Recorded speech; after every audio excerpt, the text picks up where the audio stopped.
You've seen the glory, the floodlights, the roar of thousands, the spotlight that seems to promise forever.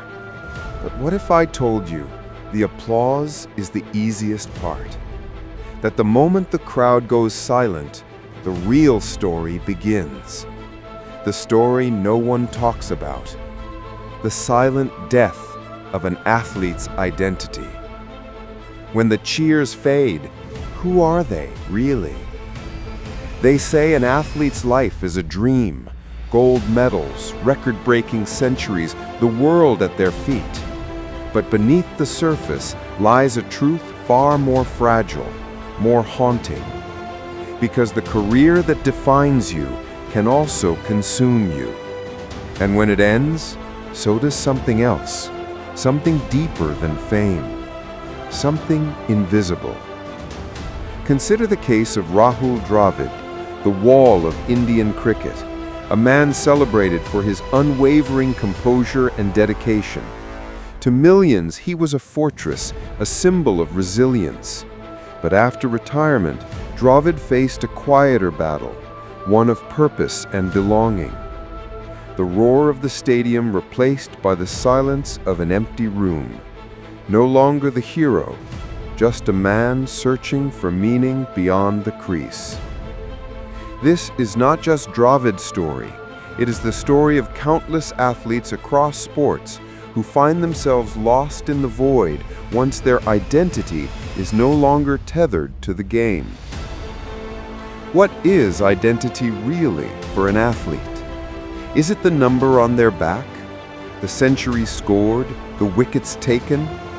Or is it something more fragile, something tied to the approval of thousands, the validation of a crowd, the weight of expectation? When the applause fades, many athletes experience what psychologists call identity foreclosure. They are so deeply invested in the athlete role that when it ends, they feel unmoored. The person they've always known themselves to be suddenly disappears. Take the story of Marcus Trescothick, England's flamboyant opener, a brilliant talent, but plagued by anxiety and depression, battles largely hidden behind his explosive style. When he retired, the mental health struggles didn't vanish.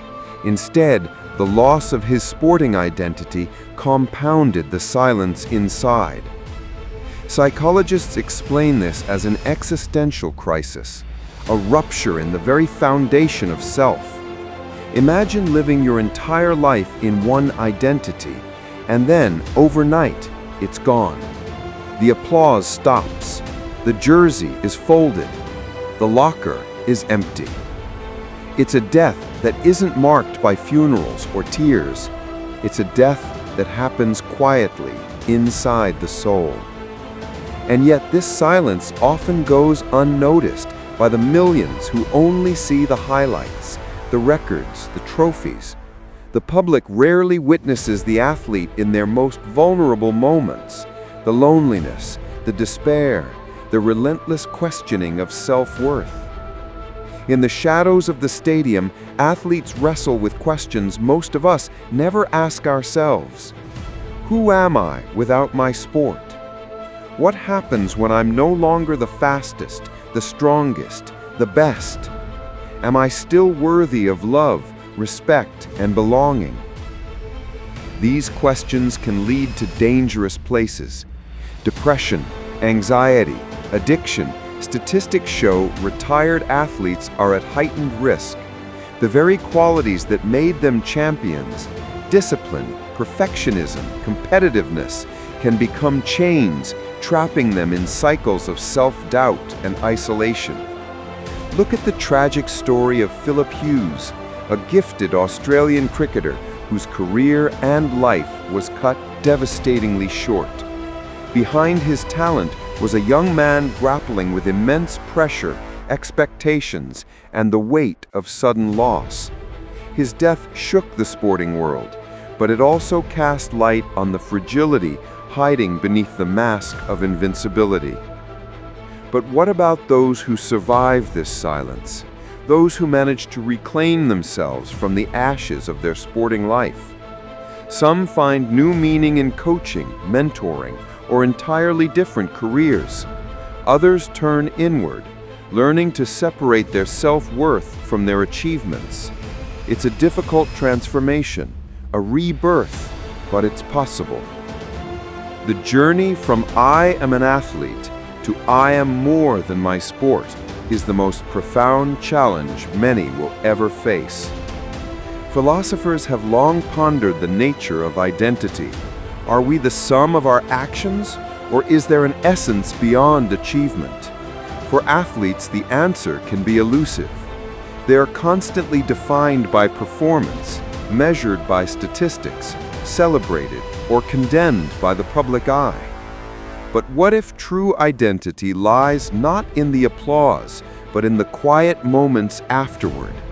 In the hours alone with your thoughts, stripped of the mask, without the crowd?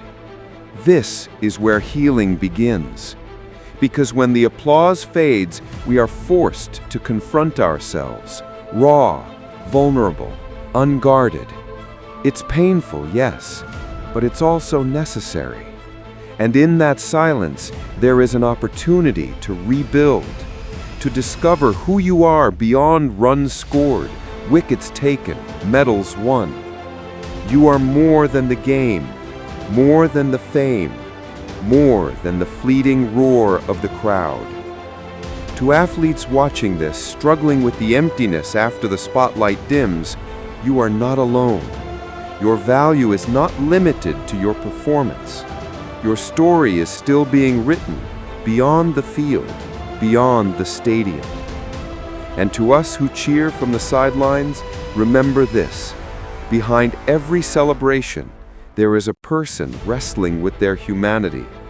Behind every record, a soul seeking meaning. So next time you witness greatness, remember the silence that follows, the invisible battle fought in shadows, and honor that struggle as much as the triumph. Because in the silence lies the truth of identity, not the death of an athlete, but the birth of a human being. If this story resonated with you, take a moment to reflect. What parts of your own identity depend on external approval? How do you face the silence after your own moments of glory? Let's keep this conversation alive. Share your thoughts below. Like if this touched something deep. And subscribe for more stories that dive beneath the surface of sport, where psychology, philosophy, and emotion meet. Thank you for listening. The applause may fade, but our understanding can grow.